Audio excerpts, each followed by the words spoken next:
Magandang hapon mga bata! Ngayong hapon, isa na namang akdang pampanitikan ng ating tatalakayin. Handa na ba kayo?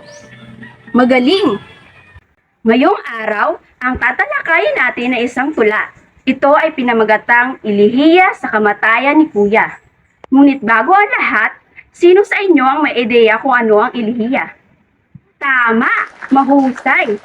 Ang Ilihiya ay isang uri ng tulang liriko na pumapaksa sa damdamin katulad ng kasawian at kalungkutan.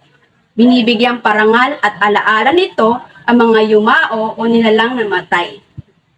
Katulad ng iba pang uri ng tula, ang Ilihiya ay binubuo ng taludtod at saknong.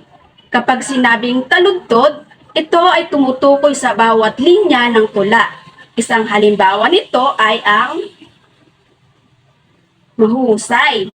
Samantala, kapag sinabing saknong, ito ay grupo ng mga taludtod. Isang halimbawa nito ay ang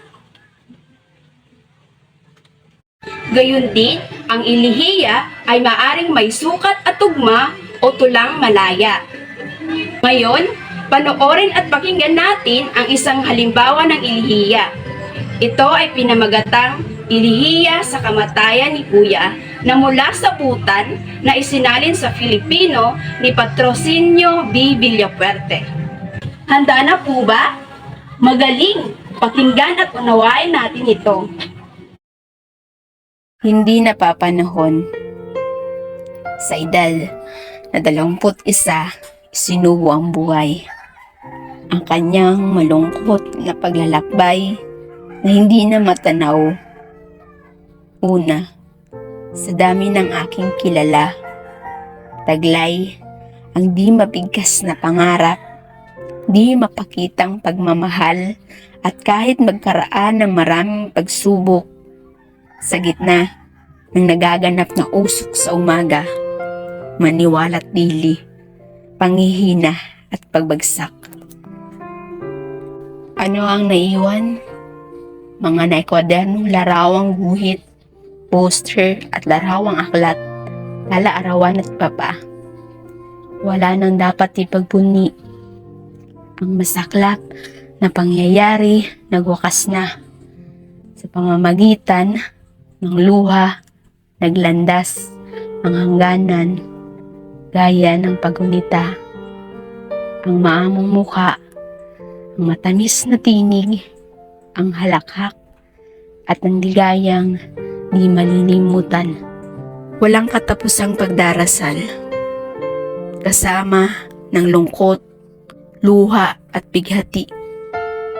Bilang paggalang sa kanyang kinahinatnan, mula sa maraming taon ng paghihirap, sa pag-aaral at paghahanap ng magpapaaral, mga matay na wala ng luha, ang lakas ay nawala.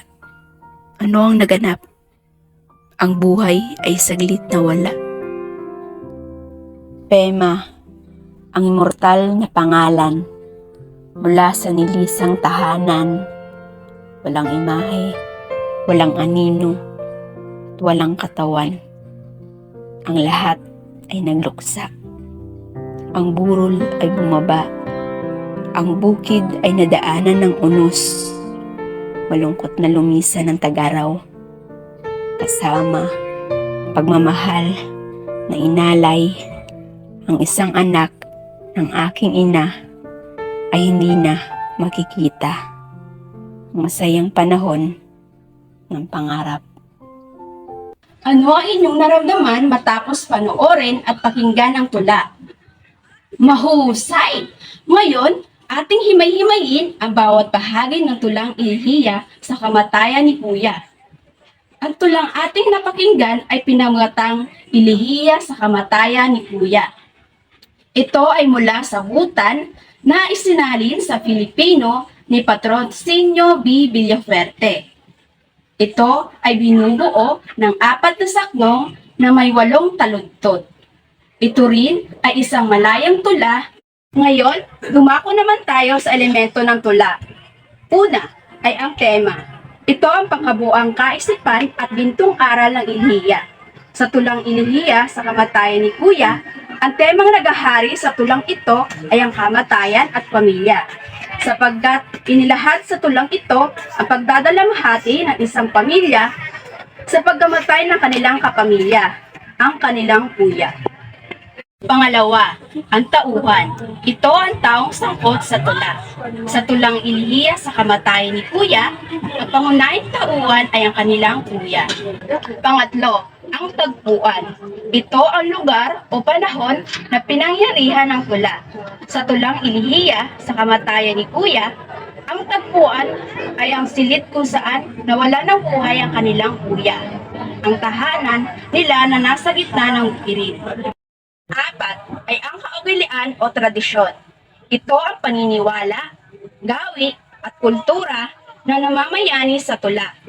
Sa tulang ilihiya sa kamatayan ni kuya, ilan sa kaugalian ay ang pagkakaroon ng burol at padasal sa yumaong namatay at ang paniniwalang pumupunta sa langit ang kaluluwa ng taong namatay. Ang lima ay ang wikang ginamit. Ito ay may dalawang uri. Ito ay ang formal at di formal. Kapag sinabing formal na wika, ito ay ang wikang standard o salitang karaniwang ginagamit sa pagsulat ng akdang pampanitikan. Samantala, ang di formal ay ang wikang ginagamit sa pang-araw-araw. Sa tulang ilihiya sa kamatayan ni kuya, ito ay gumamit ng formal na wika. Pang-anim ay ang simbolismo. Ito ang paggamit ng mga simbolo para magpahiwatig ng isang ideya o kaisipan.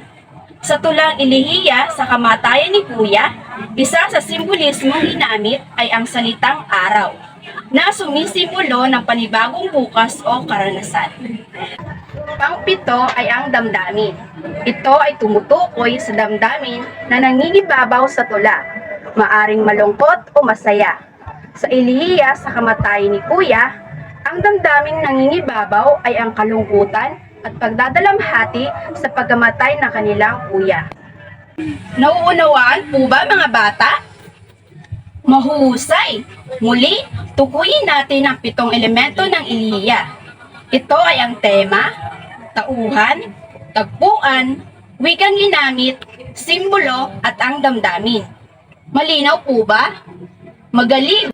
Ngayon, upang lubos na masukat ang inyong kaalaman patungkol sa ating tinalakay, magkakaroon tayo ng isang maikling pagsusulit. Handa na ba ang lahat? Mahuhusay! Ngayon, mayroon tayong 5 minuto upang mag-review.